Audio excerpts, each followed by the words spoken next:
Tuesday, and that means we're here for a special episode of Get Boosted on Shot Callers eSports. Canadian Thanksgiving was yesterday. It was. So Matt and I are both very full of turkey. Lovely turkey. Delicious. Lovely and delicious. That's right.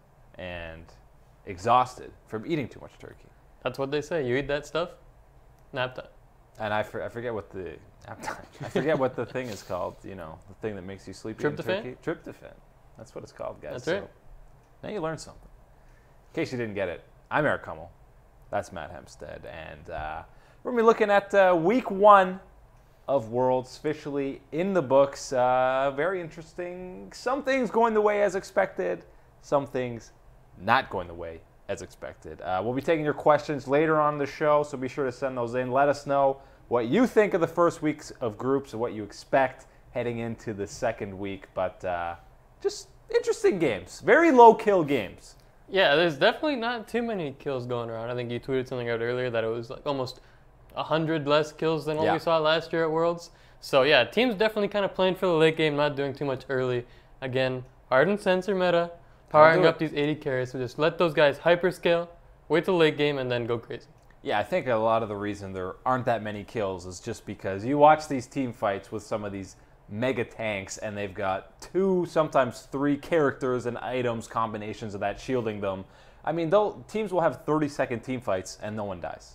Yeah, also disengage champs like Lulu and Janna. Like you said, the shields also, Janna just blows everyone away. So it's tough to get kills when you have these peeling comps and these Janna comps over and over again. So kills down, but still some entertaining games.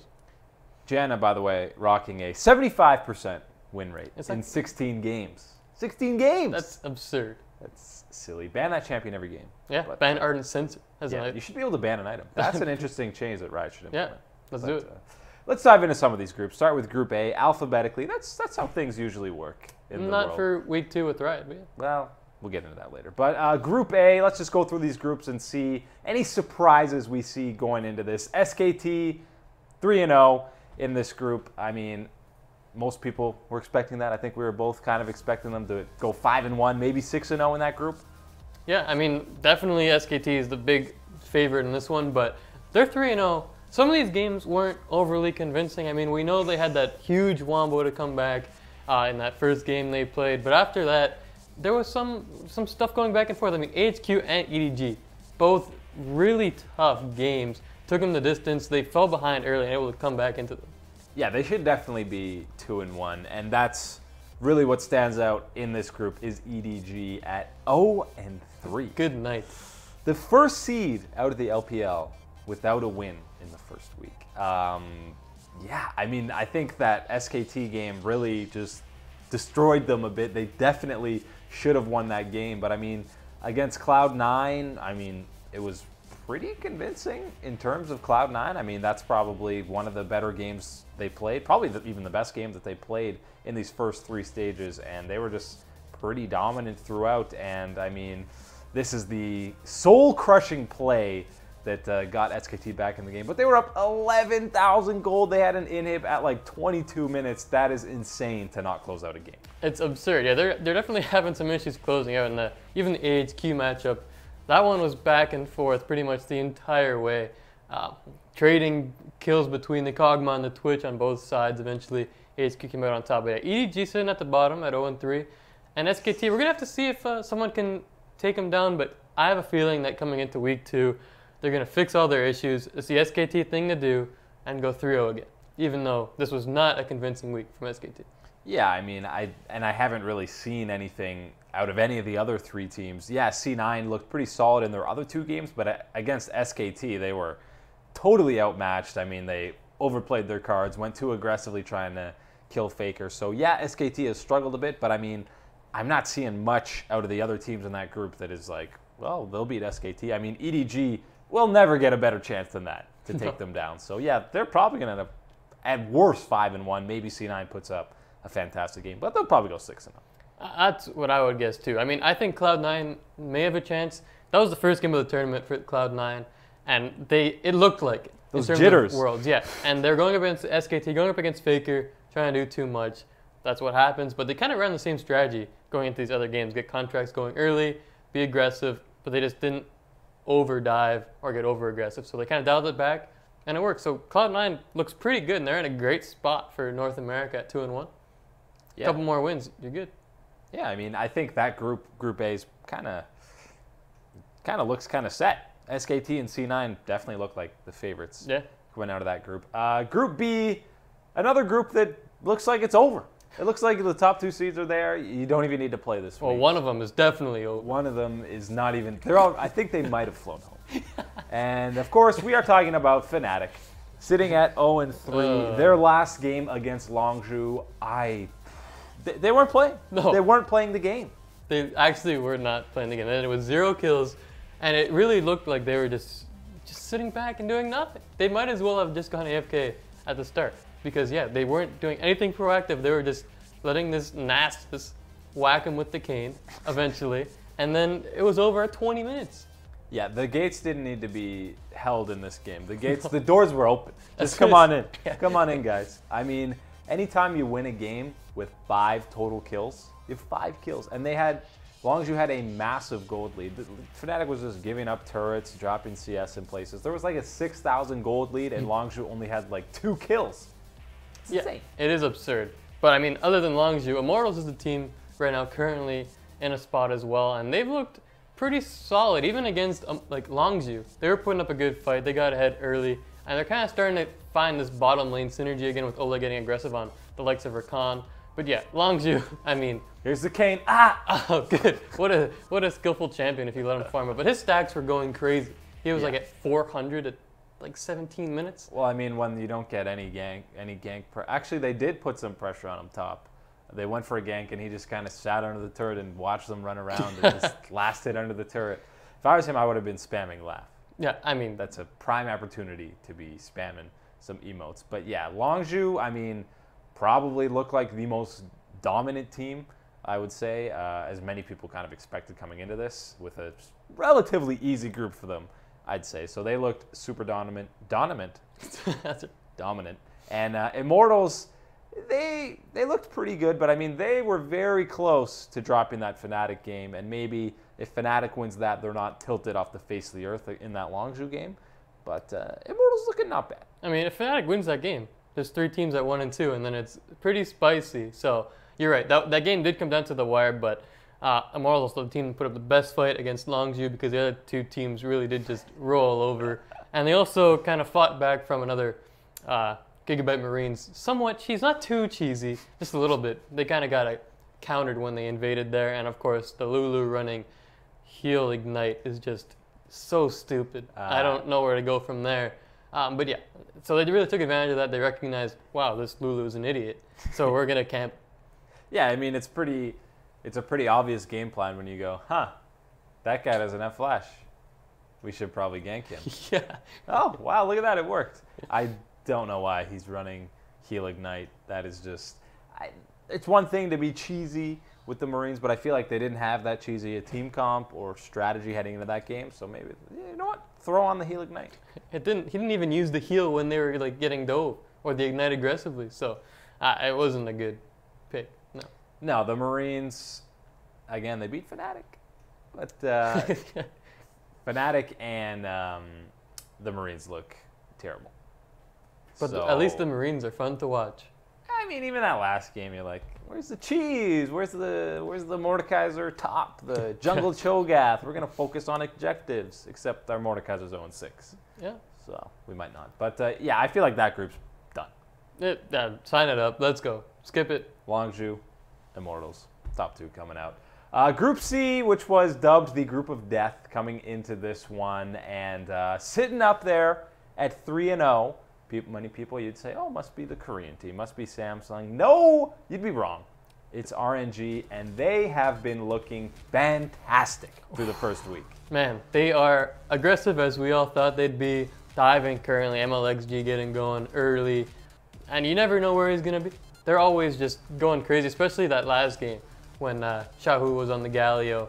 Man, they were all over the map, diving Samsung endlessly. It looked really good.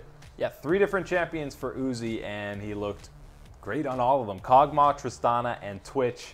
I mean, this is the Uzi that we're used to seeing at Worlds, playing super aggressively. on reset champions, these carry champions like Twitch, guys that can just play so aggressively and get in your face, but he knows exactly when to do it. And I think in this group, Samsung has looked a little bit suspect. They dropped that game to RNG. They got destroyed.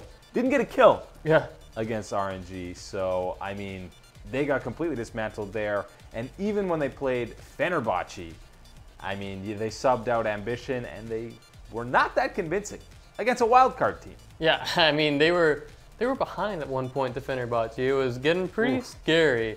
And yeah, I mean, if you're Samsung, a little bit concerning, being you're kind of the favorites, you're from Korea, everyone expects great things out of you, but right now, it's RNG that looks really good. And again, you look at the KDAs across the board here, there are some in the 30s, everyone else sitting in the 20s, and they're not dying despite being incredibly aggressive, diving not even past one turret, but past two turrets with these crazy dive compositions with Jarvan and Gallios. So, I mean, they look really good, and Uzi, every time he's on the world stage, he's scary. Yeah, and anytime you're shutting out a Korean team in kills, you know, you're doing something pretty well. We got to talk about G2 in this group. They're at 1 and 2. Yeah. Which is tough when you're looking up at RNG and Samsung. And RNG was kind of the question mark in this group. In terms of G2 getting out, it was like, well, they could really, you know, not do well, not perform well. We don't really know what we're expecting from the LPL. But they've looked fantastic, and G2, they played Samsung and RNG pretty closely. RNG more closely than Samsung, but they threw at a Baron against RNG, and now they got a tough road heading into week 2. They definitely do. I mean, yeah, they look pretty good against RNG. Their early game finally was on track, and they got that early lead, but then they slowly lost it, forced a Baron, and it all backfired, even though they did have a very nice play escaping a previous Baron with that Rise ultimate. So, I mean, they've got some good things going for them, but right now you're in a pretty deep, not too deep. They're at 1 and 2, but they're going to have to win against Samsung probably to take that spot. RNG, who knows, they're going to have to drop a couple of games for G2 to take that. So G2's back is up against the wall here. And again, they're going to have to beat a good team to move on. We'll see what happens. Yeah, and I think some of the turning points in that RNG game were basically when Sven started spamming his emote. And then pretty soon after that, he got caught out twice. And that pretty much got RNG back in the game, got Uzi rolling. And then, yeah, there was that questionable Baron call where Uzi just ripped through everyone, got a quadra kill, and game over. Yeah, let's group up for the Twitch. But yeah, Sven was, he was caught multiple times in the Tristan of that game. Yeah. So not the best look for him, he was performing really well up to that point until he got cut out. Yeah, I mean, he was way ahead in CS. Him and Mithy did super well in lane that game, got them out to a lead, and that's kind of why I assume he was spamming the emotes. The G2 was getting objective after objective, just extending their gold lead. They were a couple thousand gold ahead, so, you know, spam it. Yeah. But then when you get caught out, you don't look so good after that. No. So G2, they probably have to go 2-1 in the last 3 games, which means, yeah, they got to beat Samsung or RNG. Or both. Maybe both. Good Potentially luck. Both, yeah. Good luck with a 3-0, even a tie break. Yeah, that's true. So we'll see what happens. Back up against the wall. 1907 Fenerbahce, though, am I right? Are they going to win a game? No. They're not going to win a game? 06? Though they pushed Samsung somehow. That was crazy. I think if G2 drops some games and they're pretty much out of it, Fenerbahce might take a game off them. Yeah, it's possible. But all G2's got to improve on is 1-5 from last year, right? Yeah, one more game. Bring on the G24 memes. It's there. I feel it coming. Yeah. Final group, Group D, the group of life. Free walk for TSM. Very free, right? Free. The only group where a team isn't 3-0. Funny how that is because there's no Korean in this group. We got a 3-way tie for first at 2-1. And TSM, going into the last game of the week, 2-0. It looked like they could get a stranglehold on this group, go perfect 3-0. But the Misfits, the Demon Rabbit, the Demon Rabbits come in and spoil the party. Power of Evil is their kryptonite, it seems. Yep. Back when he was on the Unicorns of Love, he just kept beating up on TSM, and I was doing it with Misfits too. I don't know what it is, but yeah, TSM looked pretty rough, specifically Doublelift in that game against Misfits, had a rough go. Everyone was praising him after the first 2 games, but then in this Kog'Maw pick with the Cull start, he was disrespecting Hatsama and Ignar so badly, and Maxer would just come around the backside for free kills twice. So I don't know what was up with Doublelift, but yeah, that was a bad performance from TSM. Awful early game, and then just some tough objective control from there. Yeah, and a lot of the fights, Doublelift had his flash up, but a man who played super well for them was Haunter, probably their best player. through the first week of groups. And again, people have kind of knocked him because he said, oh, I think I'm the best top laner. And people haven't really given him credit because he's playing with such good people. But he's been great. Here's Double If dying. And yeah, a lot of these games, or a lot of these team fights, he died with his flash up, which is a pretty feels bad, man. That's minions killing him there. I know. It was bad. Yeah, that lane in general was so hard to watch. Even with the Nami pick, it was a little confusing because you're seeing all this, Janna, Peel stuff. And I'm pretty sure Lulu was banned away in that game, so they were kind of forced off to a Nami. But still, I mean, in terms of running a Kog'Maw composition, having Nami as your Peel isn't great. And again, it didn't even matter if they had Peel or not in that situation because Doublift was not on his game whatsoever. He was like 1-4 really early on. And again, TSM with Svenskeren too. I mean, Sven's a guy you got to talk about because his stats are also pretty poor. He doesn't have a kill, which doesn't really matter. But he's just not getting involved and playing so far on the back foot that he's also a reason why this team is struggling in the early game. And I mean, they've been able to pull it together in the late game, and sure, that part of their game is coming together better. But right now, the early is just non-existent. Yeah, I don't think any of their games, even the ones they won, were super convincing. I mean, that Flash Wolves one was insane. They were down heavy early, big time back and forth. I mean, Hanser made some huge plays that kept TSM in that. And the World Elite one was a little more convincing for them, but still not super clean by any means. And then Misfits, another crazy back and forth game. I mean, TSM got at least one, it might have even been two, like free Barons, where they just had a great rotation, or Misfits traded a Dragon for it, but they couldn't extend that into a big power play of gold for them. Yeah, and again, part of that was just one guy getting caught out of position, and there goes the Baron push. That's all it takes. So, but yeah, I mean, again, macro is there, and they're putting together these late games, but Sven's got to get something going, and I mean, it'd be nice to see them try to do some early tower dives on some of these teams, because right now, if they fall behind early, it just makes it tough, and they've fallen behind a couple of times now in the early game.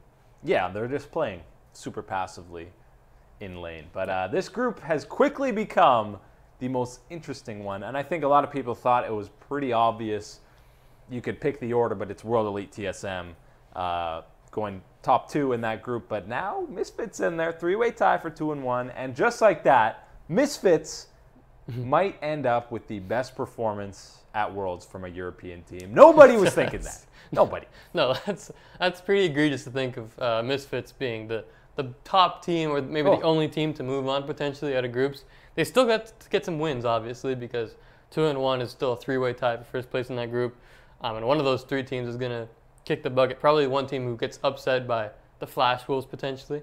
Yeah. I think they'll take a game off someone and ruin their hopes of moving forward. But yeah, I mean, Misfits, their first game, it looked like this team did not belong whatsoever. But since then, Power Evils turned it up. Hansama's turned it around, and they were able to beat TSN. So, I mean, they're doing something right. Yeah, and I mean, even if they go 3-3, that might end up being the best score out of the European squads because Fnatic's bags are already packed. I mean, G2's in that tough group. They're going to get at least one more win, but they might not get more than that. So yeah, Misfits, not the team you're expecting, but the EU as a whole has kind of struggled at Worlds. And NA, they got a decent chance at getting all three teams out of groups. They're all sitting at 2-1 right now. I mean, they're in a spot to get out of groups. If they go 2-1 again for pretty much most of them, they're out. Just got to repeat what you did week one, and you got a bunch of Western teams in the quarterfinals. Yeah, just do the exact same thing again. And if you're Cloud9 or Immortals, it looks awfully good. I mean, Cloud9, all you really have to do is beat AHQ, and that's pretty much good enough, to be honest, because EDG sitting at 0-3, they lose a single game to SKT, they're done. And then if Cloud9 beats AHQ again, the tiebreaker is theirs because they're already 2-0 against them. So Cloud9 really just needs one win. Yeah, that's kind of what's been great for Immortals and Cloud9 is their main competition, as people expected in that group. Yeah. They're both 0-3. Fnatic and EDG, they have not played to the level that people were expecting them, although some people were expecting Fnatic to be bad. But their main competition has played poorly, so they're, great. Yeah. Even if we're losing to the Korean teams in our group, doesn't really matter. Same thing with Immortals. You win one game against the Marines, and you're pretty much in. Yeah. So it's I mean, very realistic that Immortals and Cloud9 make it through. It'd be awfully funny if TSM did not join them. Oh, man. Cloud9 and Immortals moved on. TSM did. did. The 2-3 seed get in, but number ones don't. Very interesting. But there were some standout performances, some Sure standout players from the first week. The first guy we got to give credit to and look to is Uzi. This guy was just insane in all 3 games and just so dominant as people expected.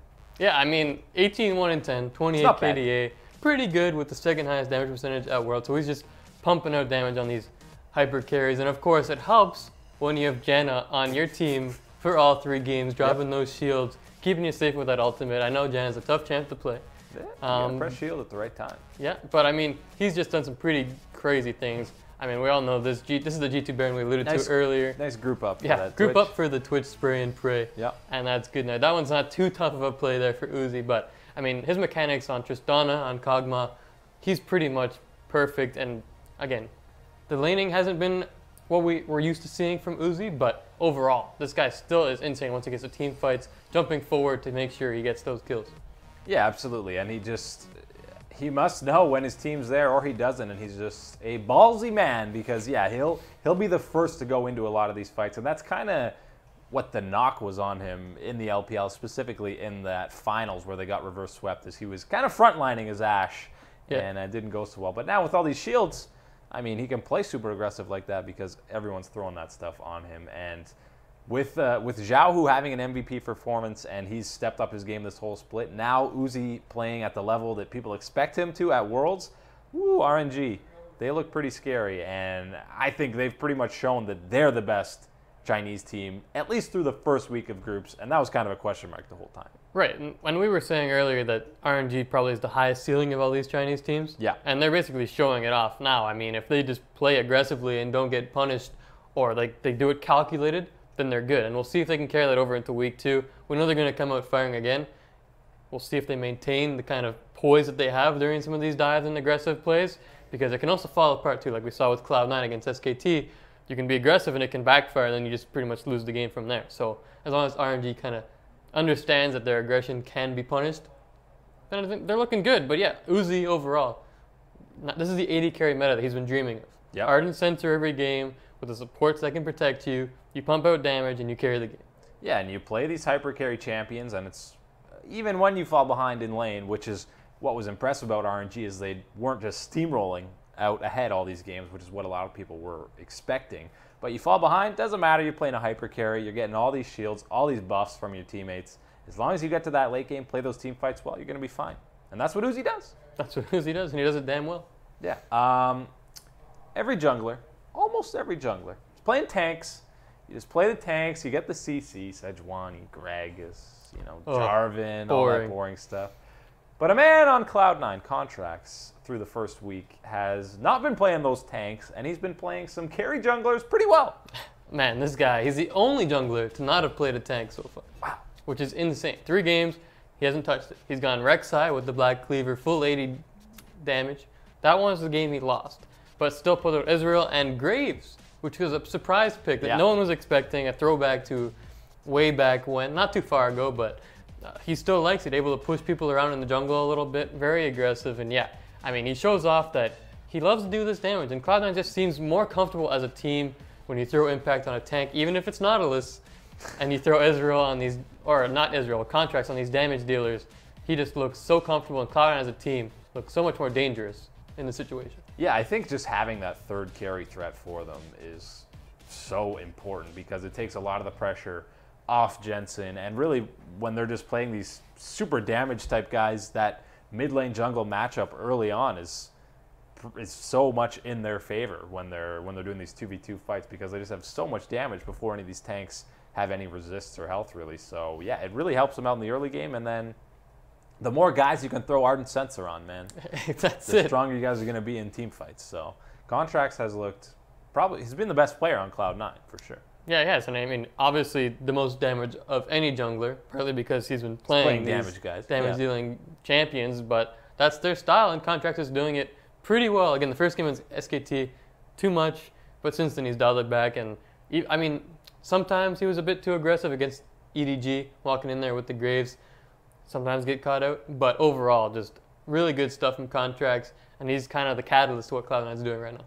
And I think in that group A that he's in, I think it's not the most talented jungle pool, so I think it helps. He can really shine in that group and basically be one of the top guys.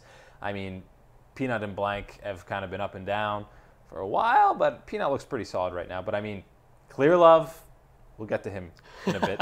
And even Mountain on AHQ is nothing crazy. So I think Contractz can really stand out in this group in particular. Already has. Already has.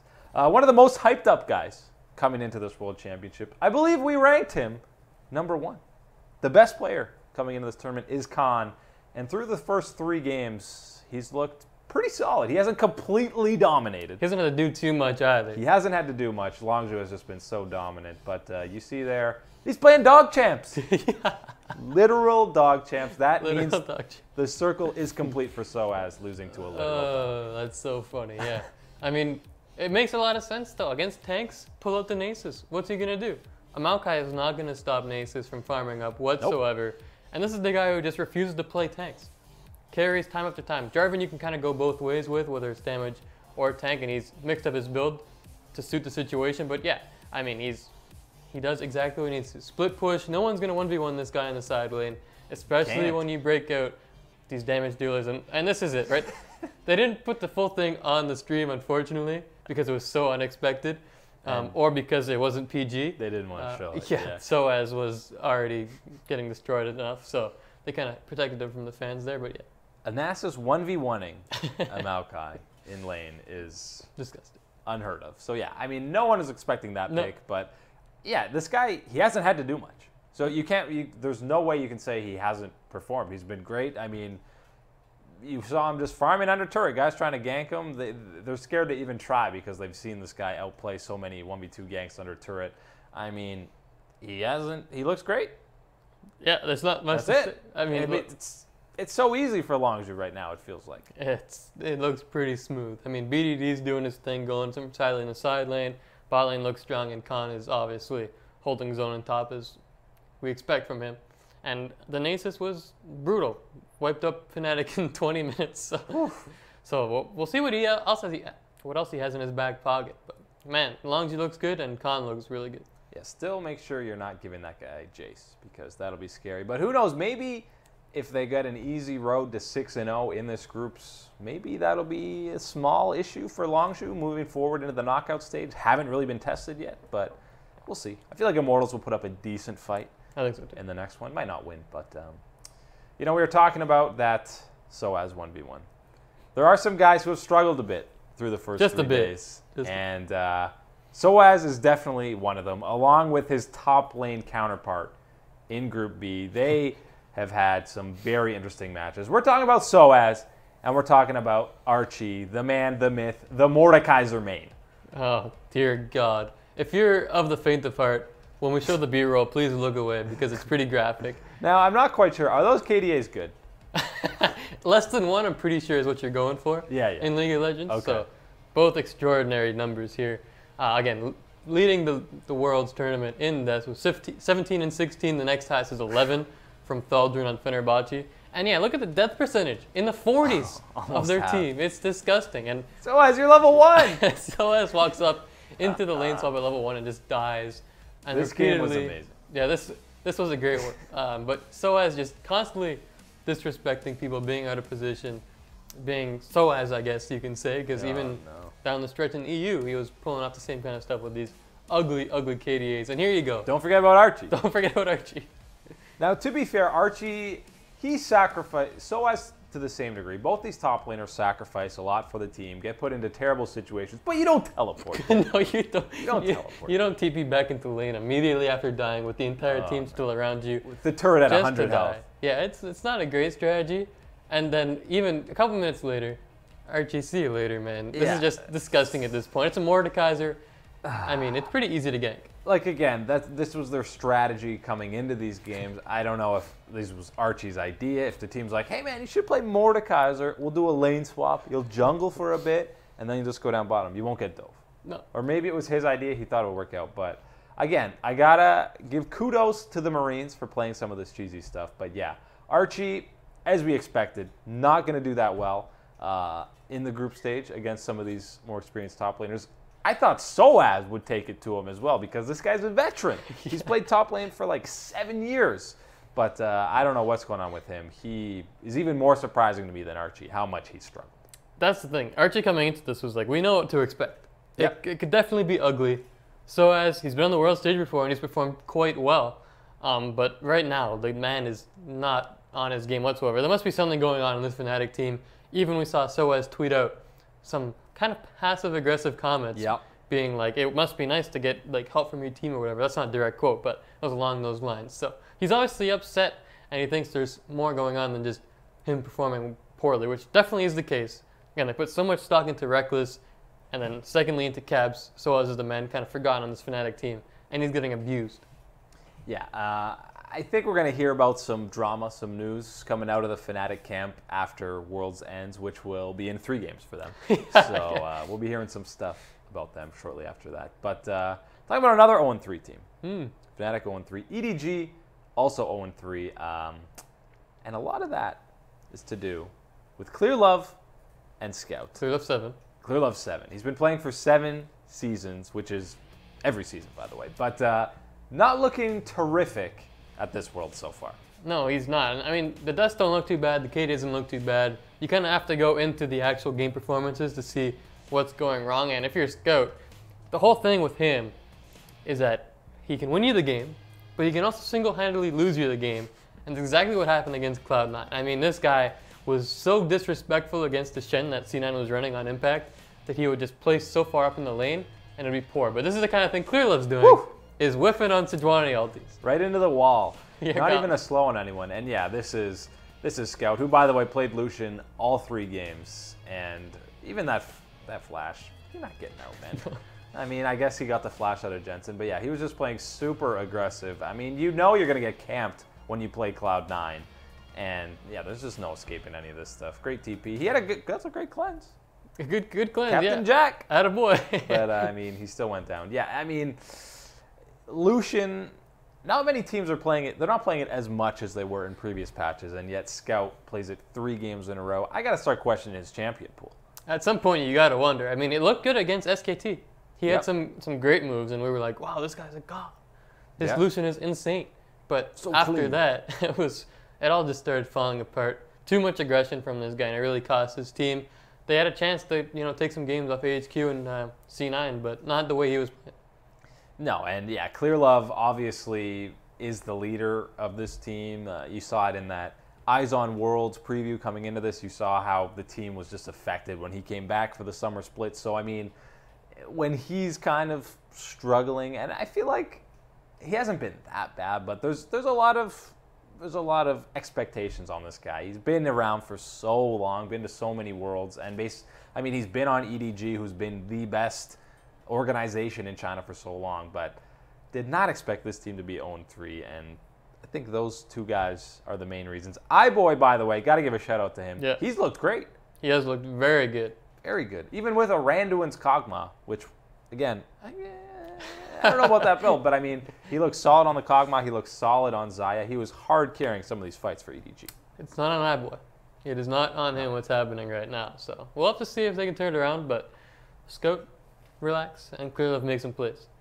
Yeah, and reminder, we'll be getting to your questions. Tell us what you think about the first week of groups. Any other questions you got, we will answer them in just a second. But first, I want to know, what is the most surprising record for you after week 1 of groups? Probably the Misfits 2-1. Wow, okay. That's got to be one of them. I didn't expect much out of Misfits, especially after the first game where they looked so poor against World Elite. Yeah. They did not do anything. Just rolled over like Fnatic did against Longzhu to the same extent. The EU special. Exactly, the EU special, exactly.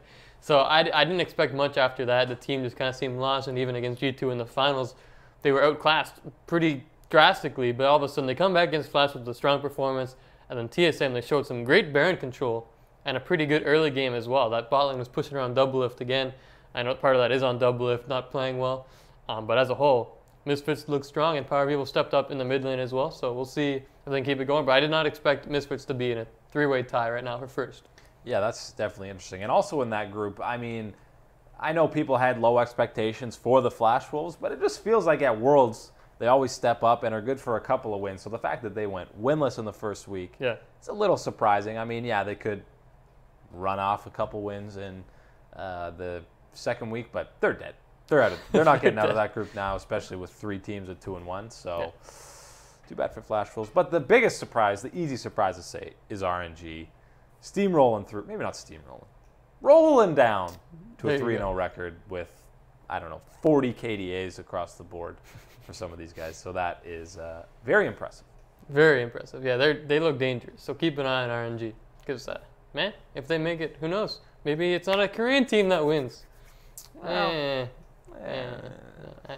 You know, it'll be interesting to get into all the possible matchups that could happen. I mean, right now you're potentially looking at, could have some all NA quarterfinals, which would be very interesting. Maybe a TSM Immortals rematch. That'd be pretty sweet. Finals rematch. But to do that, TSM would have to get first in the group. And right now, it's very possible. Still very possible.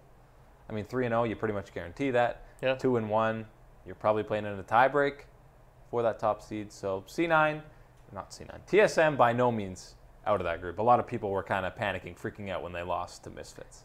Fairly warranted because, man, it was not a good game for TSM whatsoever. Even I had a feeling in my gut that they would come back in that game, and it looked like they had a chance if they took that Baron, and it all fell apart after that. So. Yeah, I mean, they got a couple free Barons, and there were some there were some misplays by Misfits. Misplays by Misfits. A lot of misses going on there, where Power of Evil was jumping in with the Shen ult, then he jumped right back out before Alfari could really do anything, but didn't matter.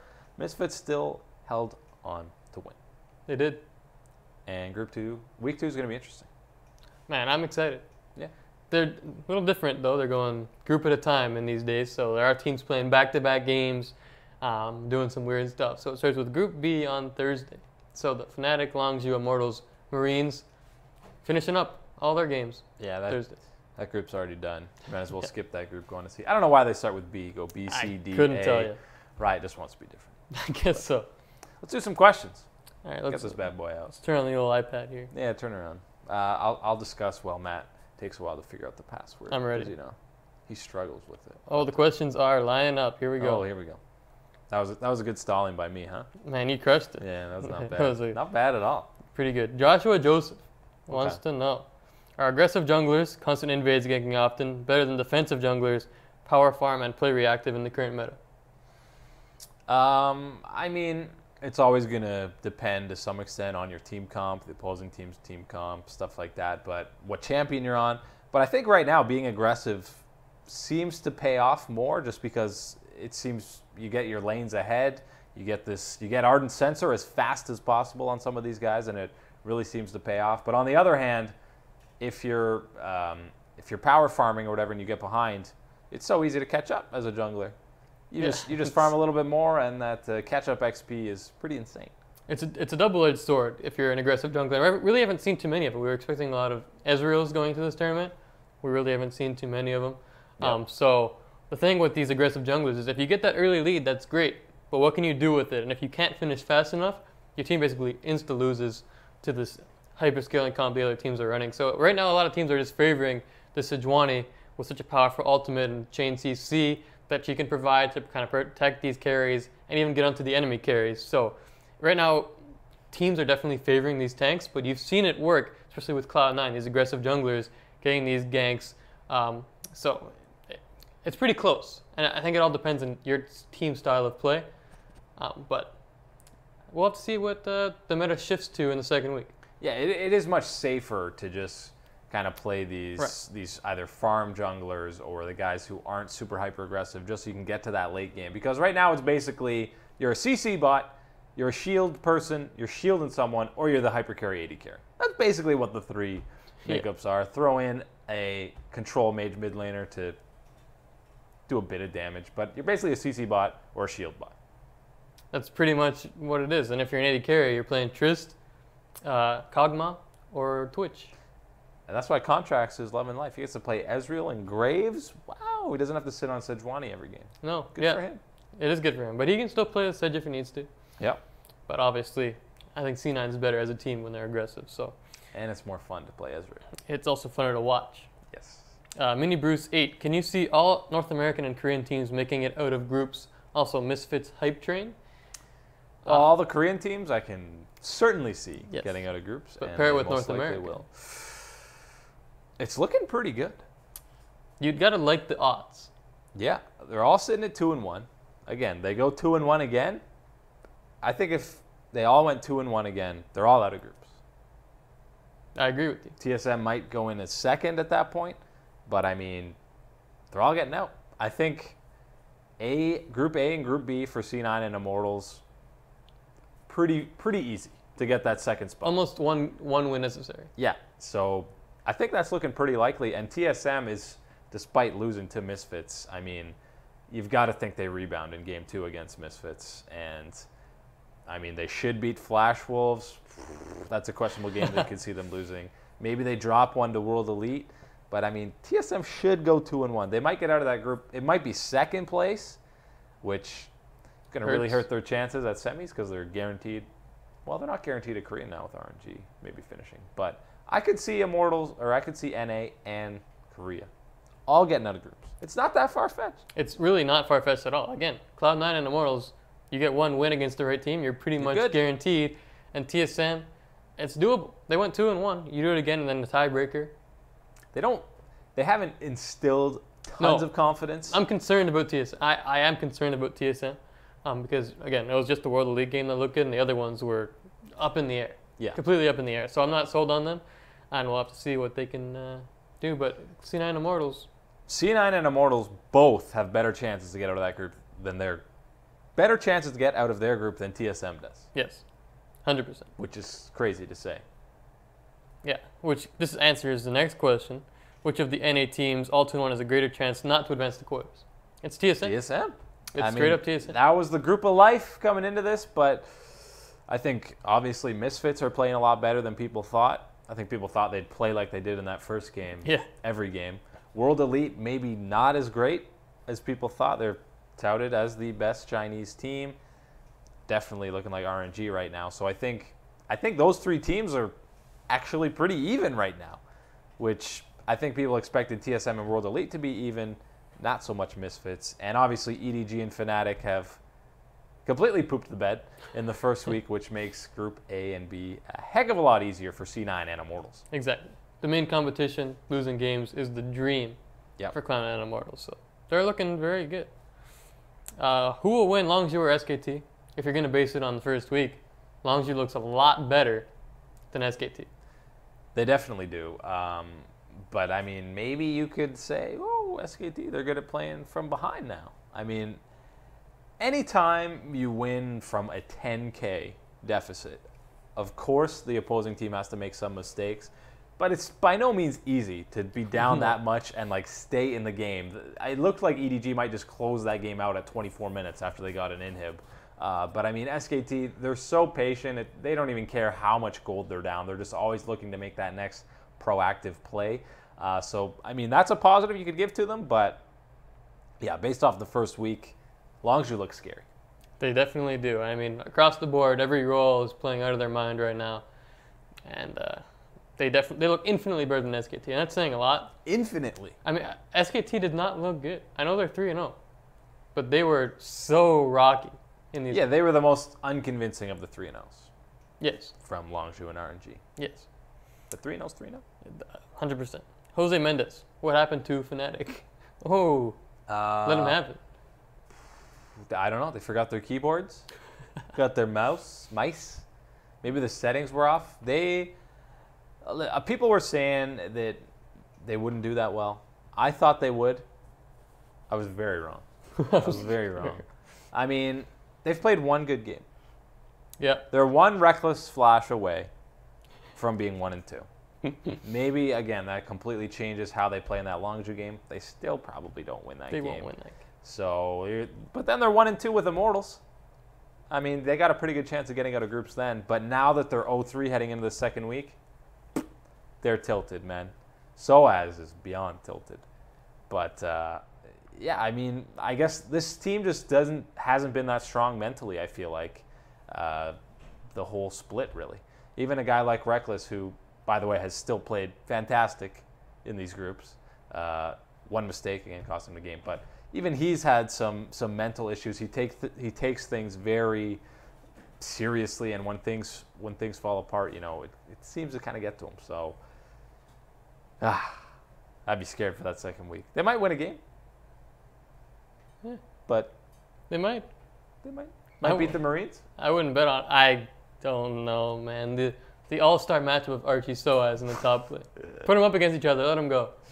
Yeah, they should determine that game by that 1v1 with the rules. First to 100 CS, first turret, first kill. Let's go. And they both play Mordekaiser. that's the kicker. Yeah. You both have to play Mordekaiser. Oh. Yeah, I don't know. Fnatic, it's an ugly world for them. I guess they just weren't that good a team. That's very possible. Weren't. They were exposed many times. Rift Rivals, exposed, even down the stretch in EU. Exposed. And now Worlds. Misfits. Oh, God. Play-ins. Not great in the play-ins either. Yeah. So. All right. Charles Glenn, with 3 teams in position to make it out of groups, do you think NA has a good shot at semis? Any way we get a team to finals? Woo! Let's talk semis for a second, because if we have Cloud9 and Immortals getting out, and then let's say you have SKT, Longzhu, RNG, and Samsung. whomever out of Group D. Okay. Oh, over the as a top 1 seeds. seed. Gotcha. Right. If it's TSM, and you get a C9 Immortals matchup, obviously that's good. But no matter what, I think if you're Cloud9 or Immortals going up against that top seed from Group D, there's a decent chance of moving on to the semis. Yeah, I think whoever they play out of Group D, that's the draw you want from A, B, or C. Yes. You want that top seed from Group D because you're not playing a Korean. And, even as a top seed, you might have an all-Korean quarterfinals if RNG takes that top seed. You might get even lucky then and have Samsung play SKT or something like that. Yeah. And then Samsung's likely out. And then maybe you get lucky with the draw and you got Longzhu SKT in the semis. And that's the way you got an NA team maybe going to finals without ever having to play a Korean It's the only way to do it. Which is it's kind of cheap, right? It's kind of cheap. You say, I got to finals. You're like, oh, wow. Yeah. What teams did you beat? Well, we didn't play any Koreans. So that's what you asked. Oh. Didn't even have a group in the Korean if you're a TSN. Yeah. So, I believe you can't face the same team that you're in the group of. Is that correct? Can you confirm? Yeah. Right. So, if you're even better for C9 and Immortals now, because Immortals can't draw Longzhu in the next round. Right. C9 can't draw SKT in the next round. So one of them probably, it's likely to go up against a Group D. If not, RNG's the next guy up. And I would honestly love a C9 RNG quarters. Again, you've got to think you've got a better chance against RNG than a Korean team. Right, consistency-wise. Samsung has looked iffy. Yeah. So, man, it's the matchups are potentially there to get an NA team to semis. So semis are definitely possible. Finals, you need even more luck. Yes. Because, again, don't think any of the 3 NA teams are beating Longzhu or SKT in a best of. Maybe Samsung. Yeah, and if TSM gets out of groups as a top seed, then it's almost, I don't want to say guaranteed, because it's not.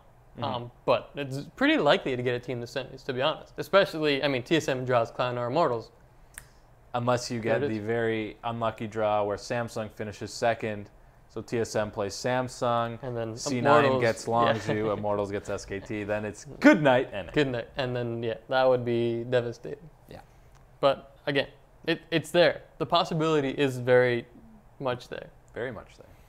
LA Donners, which of the 0-3 teams looks best? I guess you say EDG because they had a 10K gold lead against SKT. They've been in some games, yeah. Or Flash Wolves. Uh-huh. It's not Fnatic. It's not Fnatic. Fnatic's the worst. Yeah. Worse than 1907 Fenerbahce. Actually, it's Fenerbahce is above Fnatic in the power rankings. Fnatic is rock bottom of every team at Worlds right now. 16th. Yes. 1907 Fenerbahce. Lion Gaming I put above Fnatic. White Lotus, shout out. Fenerbahce played a close game against Samsung. Yeah, they threw in Haru instead of Ambition, but they had a competitive match. Yeah. Fnatic had a competitive match against Immortals. Not Samsung. No. No. Yeah, it's probably EDG. I mean, they almost took down SKT. They almost took down HQ. C9 game was bad for them, but they were in 2 games. So if we're doing it based on how many games were you actually involved in, I guess EDG wins that award. Yeah. So congrats, you're the best team without a win. Yeah, and I guess Flash Wolves looked decent in 2 of their games, but they also got shut out by Misfits. Yes. So maybe not. No hype there. I think Flash Wolves will win the game, though, and ruin someone's hopes and dreams. I would hope EDG wins a game too. For the Chinese EDG fans. went 0-6. Holy moly! Yeah, home field. How many of those teams win a game of the 0-3s? I'm saying EDG wins 1. just 1. Okay, they beat HQ. Yeah. Okay, Flash Wolves are gonna win a game. Flash Wolves are going to win 1, maybe 2. Fenerbahce's not winning a game. No, unless G2. Oh no! Potentially. No, don't do it. But I don't G2. think so. Fnatic? No. They'll beat the Marines. They'll get a win. I'm calling them 06. They'll get a win. They're ready for the cheese this time. The That Marines team- should run the exact same comp. That team sucks. I'm sorry. They're bad. Lawrence wants to know most hyped up player underperforming this year at Worlds. Let's think. Hyped up guy underperforming. There was a guy you told me before. Talk about Crown. He wasn't super hyped up, That's fair. but Definitely underperforming. he's definitely underperforming. I mean, I'm a little I'm very surprised how Samsung has looked. They lost to RNG, got destroyed by RNG. Yeah. Barely beat 1907 Fenerbahce, and fell behind early against G2. Mm-hmm. Came back to win that game pretty convincingly, so Still. not much there. But Crown was good against G2. He had a great Talia game. Other 2 games, he looked bleh. That's He's getting destroyed by Frozen and Crash. Getting destroyed on Syndra, a champion he's pretty comfortable on. So I think Crown's been underperforming a bit. Yeah, he has. And Anyone else we can throw in the pot? can you say Sword Art? Sure. You can throw in anyone on Flash Wolves, I guess. Yeah, I mean, I don't really know what he's supposed to do, so that's a little harsh. Yeah, I don't know. Karsa has He's not been quiet. looked good. Yeah.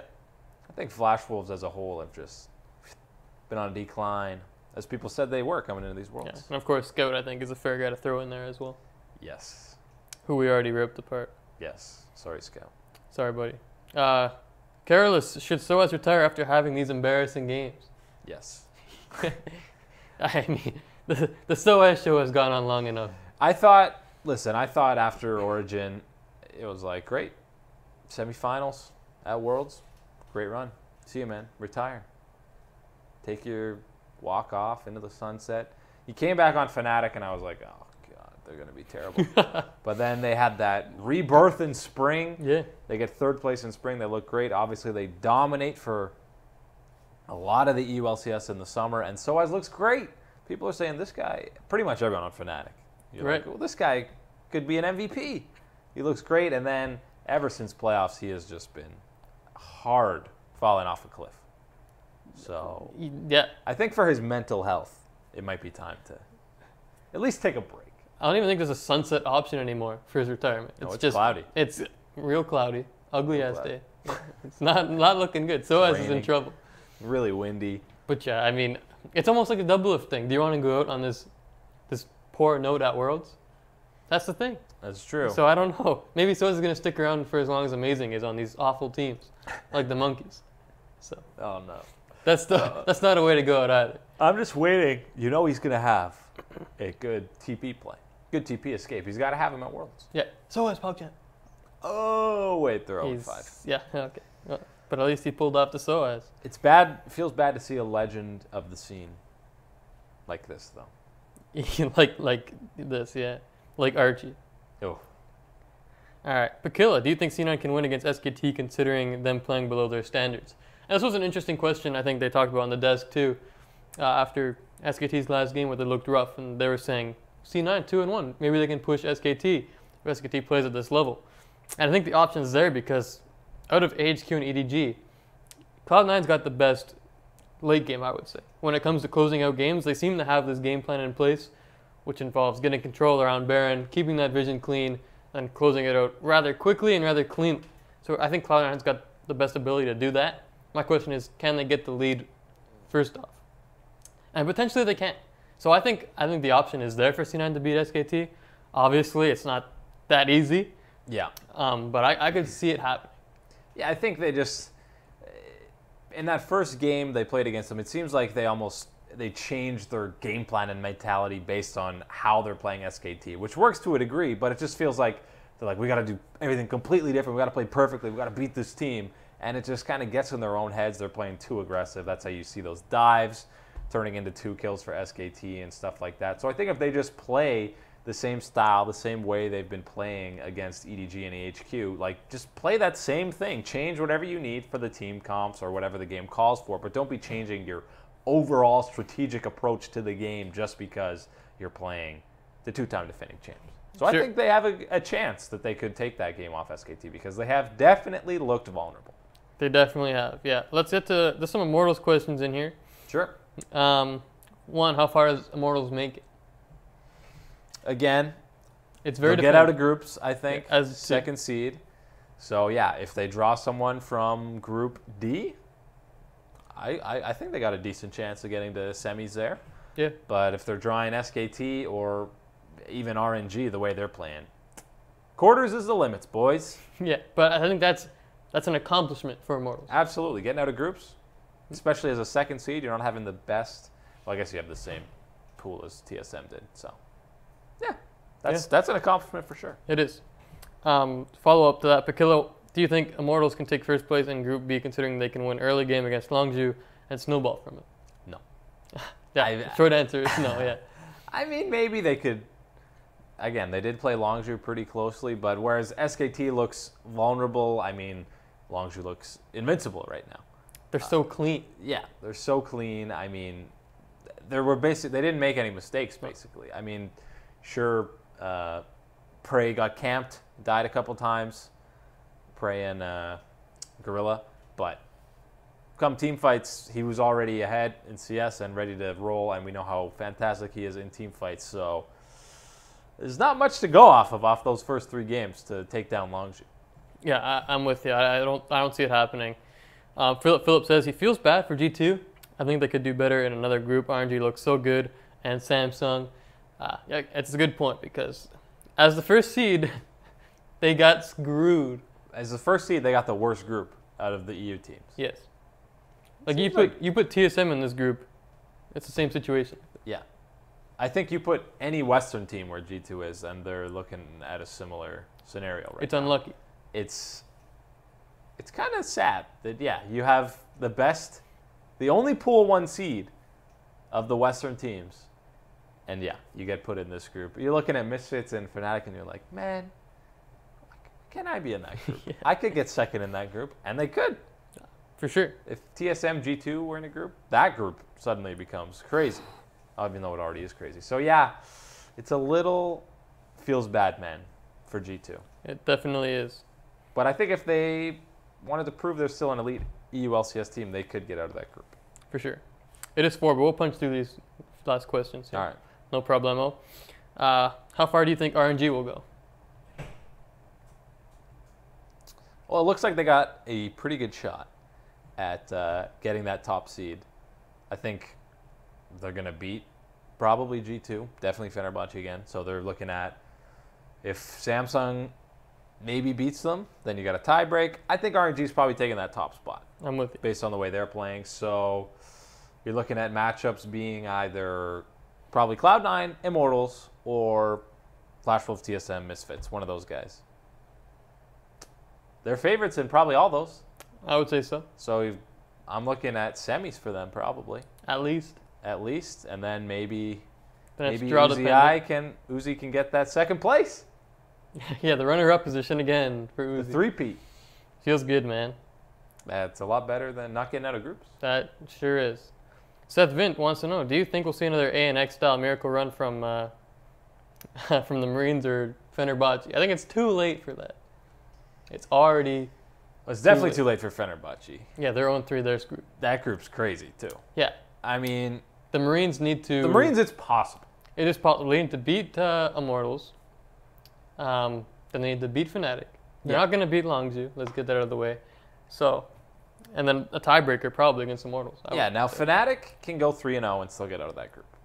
Yeah, but they won't. With some other things. No, they won't. But I'm saying it's more likely for the Marines even. Right, they got to go 2-1. Beat Fnatic, beat Immortals, then they're playing that tiebreaker. So they got to beat Immortals twice. That's tough. It's very hard. I don't see that happening. And an ANX level run would be you got to beat a Korean. That's Korean true. team. So they got to be Longzhu. There's no way the Marines are beating Longzhu. If they go 3-0 this week, though, that'd be amazing. It'd be pretty cool. But I watched some of those games. I don't think they're going 3-0. I don't think so. No. ANX wasn't doing weird stuff either. They were playing like standard games and beating you. Yeah. And these guys, I mean, they did have some weird stuff, sure, but not the kind of stuff that the Marines would do. Like brand support isn't quite Mordekai's top lane swap. No. It's a little different. No, it's very different. Logic, cool question, is NA made a big enough case to be called the second best region overall? The thing holding me back is that you see teams like RNG that are dominating right now. And you have yet to see that from a North American team. Yeah. Even if NA get all three guys out of group and China only gets one, well, they'll probably, let's say they just get one. Let's say only RNG gets out of groups. Right. You're still looking at RNG as a legitimate threat. Right. To win Worlds. The whole thing. Yeah. Like you could put them up against a Korean team and be like, yeah, that's a pretty tough battle for them, but maybe they could. I think even if all these NA teams get out, you're not saying that about any of them. That's the same mindset I have. Is sure, 3 teams making it out is cool, but also look at the groups, break it down, and be like, I see what happened here. Immortals got a pretty easy draw. Cloud9, they beat Edward Gaming, sure, but you still don't look at Cloud9 as a team that can win the entire tournament like you do with Royal. So I'm with you. Yeah, and just because NA maybe wins a couple head-to-heads against EDG, maybe WE, doesn't necessarily mean they're the best. But they're closing the gap. It's real close. Absolutely. Yeah. I think for a while it was looked at as it's the LCK and the LPL and everybody else. Those two kind of fight, duke it out. But yeah, I think NA more so than EU, based on Rift Rivals now. Very important stat to go to, Rift Rivals. But I mean, EU has looked not so good at this Worlds, whereas NA's looked pretty solid across the board. Yeah. Seth Vint, why do some teams rely on the X player or bust strategy so much? For example, Jensen. And I guess Reckless as well to back that up. I think C9's moving more and more away from that. I think they noticed after they lost that Dignitas series, they were like, all right, we can't put everything on Jensen every game because, yeah, when he gets shut down, we lose. I think you saw that change started in the Gauntlet when Sneaky popped off. In the play-ins, they were much more well-rounded, and even when there's heavy focus bottom, they don't even need to send guys mid. It's just like, all right, Jensen, you slowly carry. There's no pressure on you there. You go ahead. And in the group stages, yeah, I mean, Contractz has been basically setting everything up. So I think Cloud9 has been doing it less so now. Fnatic almost does it more. So. Yeah, it's like Soaz. Oh, you want the farm? No. Get out of the lane. Reckless is getting it. And to be fair, in that Immortals game, it should have worked. If Reckless doesn't flash in, they're winning that game, I think. Yeah. The only problem is it puts so much pressure on that one guy. Right. And he feels forced to make a play like that, and that happens. Which I think Cloud9 is straying from that game plan, too. You see it less. I mean, Sneaky is performing pretty well right now as team fighting on these champs like Xayah. It looks really good. Obviously, Jensen's still the best player on this team, which is one of the reasons why you just want to give your best player the biggest advantage they can. So that's part of why this happens. I don't think that they're. I think there was a stat that said even Contractz, his jungle proximity to Jensen, isn't that high at Worlds right now. It's on the lower end. In the context of all the other mid junglers. Right. So he's kind of letting Jensen hold his own, and then they play around him when the other teams are looking at Jensen as well. So it's kind of smart play from Cloud9. Yeah. And I kind of like their adaptation. I mean, Jensen's a guy who, if he's getting all the attention in the jungle and getting all the pressure, sure, he can carry a game. But even when he's almost ignored and just kind of left there 1v1, he's going to amass a CS lead against a lot of mid laners, even at this tournament, just because he's so good at laning. So he can go either way. Yeah. Zvang, do you think TSM need a change at jungle after World? Seems like Sven is giving out free first blood every game and failed TSM early. I like Sven Skaren stylistically on this team. You know, playing these tanks, protecting Bjergsen and double lift, and Hunter even can take this carry role. So they don't need him to do damage whatsoever. But man, so many times he's gone up to that left side where Rift Herald and Baron buff is, and just get caught out and die. Yeah, a couple times in that Flash Wolves game looked like a replay. I mean, the brother Sven memes are out. Kind of expected them coming into Worlds. Yeah, he's had some questionable face checks going to Ward and stuff like that. But yeah, that is the one position I think if you're at TSM you're looking to change after Worlds. And if they don't get out of groups, Sven is probably gone. He's probably toasted. He's probably toasted. Especially because he's taken up an import slot. Yeah, and I think they could probably find an upgrade. Everyone in the world wants to play for TSM.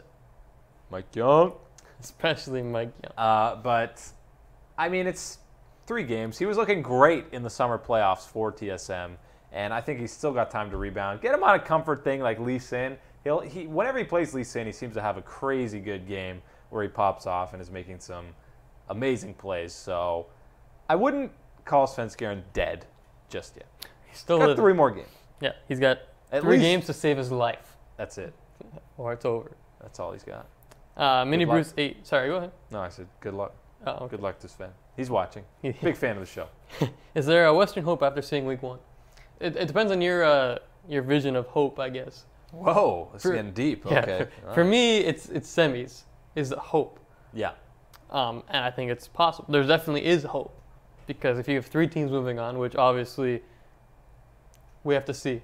2, I'm going to almost lock in 2 moving on and say that's looking pretty good. And then 2 NA teams in the quarters. That's almost the dream.